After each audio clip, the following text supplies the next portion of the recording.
Hey guys, Lily here. In today's video, I'm going to go over a few basics that we need to learn in Silhouette Studio in order to get our work done, but without all the extra headaches. If you're new to Silhouette Studio and want to know a bit more about this program, then keep on watching. Should you have any questions along the way, drop them down below and I will do my best to assist you. So here we have Silhouette Studio open. I do use Silhouette Studio Business Edition, but I will be going over the features that I used when I first started using Silhouette Studio Basic Edition. And here we have the interface. It may seem a bit overwhelming, but I promise you, stick with me and I will have you using this program with no problems in no time. When I first got my Cameo a few years ago, I was excited but definitely very overwhelmed. I didn't know where to start. When I first dived in and decided to try a trace and cut design, I ended up buying the wrong material and it was a disaster. So I want to help so that way that never happens to you. So let's get a little familiar with the tabs I use the most. So the first tab we have right here is the page setup. This is labeled into 3 different sections, 1, 2, and 3. The first part is labeled by 1. This is where you choose the type of machine you have. I have the Cameo, so I will select the Cameo option. There is a few different options, just select the one that you have. Then we go down to number 2. This is the size of your cutting mat. The standard size mat is 12 by 12 inches. As we can see here, there is a few different options. Personally, I've only used the standard 12 by 12 and the 12 by 24. It just depends on the design that I'm working on, but here you can choose whatever option that you need. Off to number 3, which is the media size. This also depends on the type of machine you're using. For this feature, I normally choose the letter option, which is 8.5 by 11 when I'm using the print and cut feature. The next tab would be the grid settings. I keep mine just the basic grid on, but there are different options here that you can choose from. I'm not certain if all these options are available in all of the editions of the softwares, but I will double check on that. And this third tab will be the registration mark tabs. This is what I use for my print and cut settings. When you click on, the registration marks appear, and this can be adjusted to your liking. I always move the insert bar all the way down so I get the most out of my design. I made a quick video explaining how I go about this process. I will link the video right here if you'd like to take a look at that. Don't forget, if you have any questions at all, feel free to drop them in the comments down below. And don't be afraid to click around on different tabs and mess with different settings. This is how I learned to see what worked best for me, and this is what I'm sharing with y'all. I remember print and cut being a pain when I first started, but now that I know what to do, I really enjoy this feature. Moving on to the fill tab. In this first box, we have the fill color. Here I typed out chimpies with the text option, and I'm going to fill it with different colors. As you can see here, you can change it to any color you'd like. At the very bottom, there is a transparency tab. Here, if you move it up and down, you can set the transparency to your liking. I remember when I first started, I was terrified at clicking anything, but I promise you, just click different buttons, mess with different settings, and you're gonna find out what works best for you. And the next tab we have is fill gradient. So when you click on this one, it gives you a bunch of gradient different options. They range from red, yellow, purples. Like I said, just go ahead and click on all of them, mess with them, see which one you like, see which one matches your design. And then the third box is fill pattern. It gives you a few options of different kinds of patterns that it offers, and then you can choose from any one that you'd like. Now let's move on to the line style. Here we have multiple different options that range from the thickness. You can move that bar up and down to see what thickness you prefer. So when using thick lines, you can make the corners round, you can make the corners flat, you can make the corners sharp, you can change the end caps, you can mess with the position. It's always best to just mess around with all these different options and then just see what works best for you and the project you have at hand. And then if you click the second tab, this is the colored line style. And then this can be used to change the outline any color you'd like.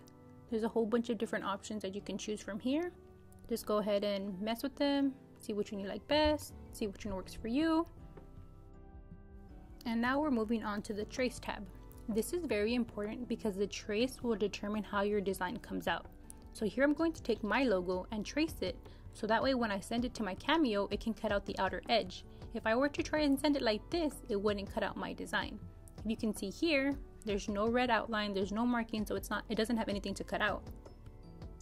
And all we have to do is click the select trace area and we highlight the whole design. This way the Cameo knows exactly what to cut out. And if you go over to the threshold, you can move it up and down and then just pick whichever one is going to work best for your design. So this seems about right to me. Now I'm just going to hit trace, and then we're going to move this design out of the way. I like to go to the fill tab and change the color so that way I can actually see what I'm working with. And then now, if we were to send this to be cut, we can see here that the outline is nice and red, and it's going to give a nice, precise cut. So now I'm going to jump over here to the offset tab. I'm going to offset this design because if I were making stickers, I wouldn't want each letter to be cut out individually. So here I need to move the distance tab to see how big I would like my offset to be. So go ahead and just mess with this, move it back and forth, see what is going to best fit your design. So I'm moving it and I'm thinking about here seems right. And then it also gives you the options for the corners to be cornered or rounded. In this example, there are 3 different designs and each of them will be cutting differently. If we go over to the send tab, depending on your design, you can determine what cut is best for you. And if we zoom in closely, we can see what's going to be cut. So that first design is not going to get cut at all. The second one, if we zoom it in, you see the red outline? That is everything that's going to be cut out. And on the third one with the offset, I don't want this whole design to be cut out. So I'm going to click the inside and I'm going to hit no cut. That way the machine doesn't cut the inside and it only cuts the outer offset edge. It's very important that we always zoom in and see what the cameo is actually going to cut out. Because if I were to have just sent it off, it would have cut out the offset edge and it would have cut out all of the inside of the design, and that is not what I wanted. And once we're in this part of the interface, if we go over and select the material, this is very important because this is going to determine what the cameo is going to cut out. So there is a whole list of different options that we have here, ranging from HTV, Oracle 651, cardstock paper. When I first got my cameo, I went to Michael's and I bought a whole bunch of different materials, and I didn't know about this option. So whenever I sent it to the cutter, it would always either cut through or it wouldn't cut too deep, or either I chose the wrong setting, I chose the wrong blade. So all this is very important to make sure that it gives you a nice accurate cut. So make sure you go over all of these different options and ensure you're choosing the correct material so that way this never happens to you. And then we also have the tool option. This option is very important because there are different kinds of blades. Your standard auto blade manually adjusts to whatever material you're using. Here I click the ratchet blade. The ratchet blade, if I were to choose the material, it wouldn't automatically adjust. And then once we've selected all the correct materials, chose the correct tool, we just hit send and off to the cutter it goes. I know this was a lot of information to take in, and if you stuck around, awesome. I will be making a part 2 going deeper into what else the Silhouette Studio software has to offer.